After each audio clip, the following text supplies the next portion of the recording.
Assalamualaikum warahmatullahi wabarakatuh.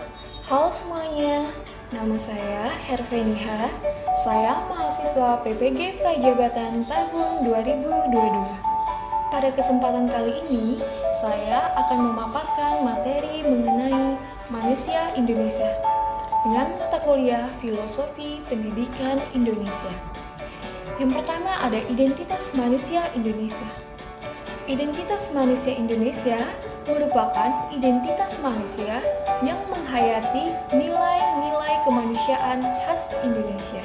Jadi, identitas manusia Indonesia adalah identitas yang menghayati nilai-nilai kemanusiaan yang menjadi ciri khas dari bangsa Indonesia.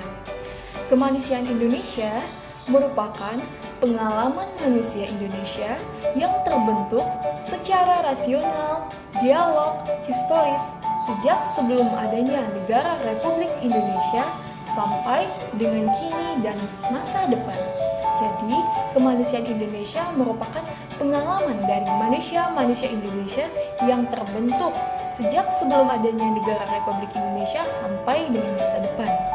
Kemanusiaan Indonesia ini mencakup nilai, jiwa, hasrat, martabat, sosialitas, rasionalitas, genuitas, dialogitas, dan tradisi manusia dari waktu ke waktu.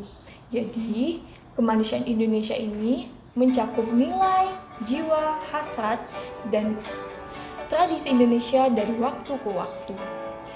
Ada 3 hal hakikat yang menjadi hakiki yang layak ditegaskan sebagai nilai kemanusiaan yang khas Indonesia.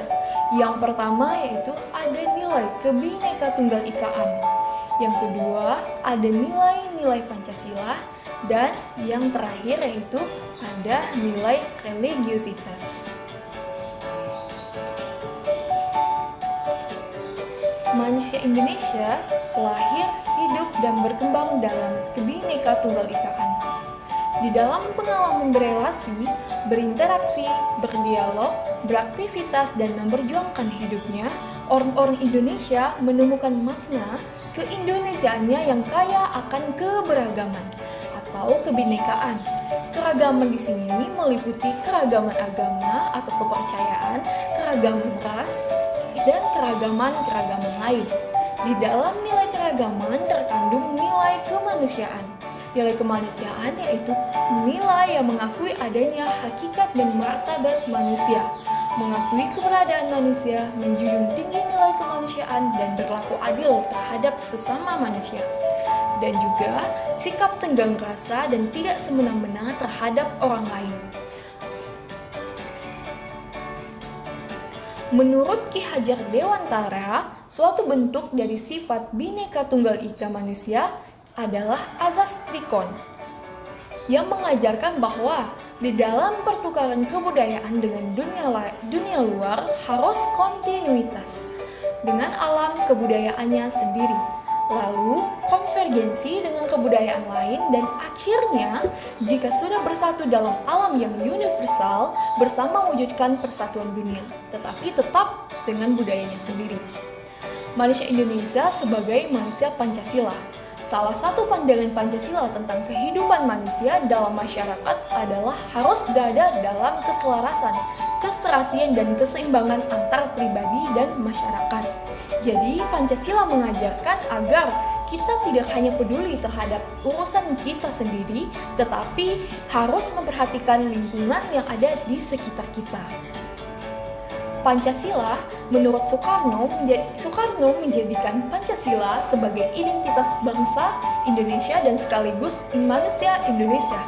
Segala kekayaan melingkupi masyarakat Indonesia yang berbineka terdapat di dalam Pancasila. Karenanya, Pancasila berisi jiwa bangsa Indonesia, dan Pancasila yang menjadi intisari yang merangkum nilai-nilai dan jiwa semangat yang dihidupi oleh orang-orang Indonesia yang selalu menjunjung tinggi nilai gotong royong. Manusia Indonesia sebagai manusia religius. Bangsa Indonesia adalah bangsa yang religius, artinya bangsa Indonesia bahwa nilai-nilai agama yang menjadi pedoman berperilaku di Indonesia dalam berinteraksi sosial. Hal ini dibuktikan pada pernyataan bangsa Indonesia yang dituangkan dalam Pancasila, yaitu sila pertama yang berbunyi ketuhanan yang Maha Esa, yang berarti seluruh warga negara wajib mempunyai agama. Berdasarkan dari pemikiran Ki Hajar Dewantara dan kaitannya dengan manusia Indonesia, dapat dihubungkan bahwa pemaknaan dari pendidikan adalah tempat persemaian segala benih-benih kebudayaan yang hidup dalam masyarakat kebangsaan. Jadi, Ki Hajar mengatakan bahwa pendidikan merupakan tempat persemaian segala benih-benih kebudayaan yang hidup dalam masyarakat kebangsaan. Tantangan dan solusi: terdapat adanya kesenjangan dan perbedaan budaya yang ada pada para siswa, serta perbedaan kepercayaan, perbedaan etnis, dan bahasa daerah yang menyebabkan kurangnya rasa persatuan dan kesatuan antar siswa.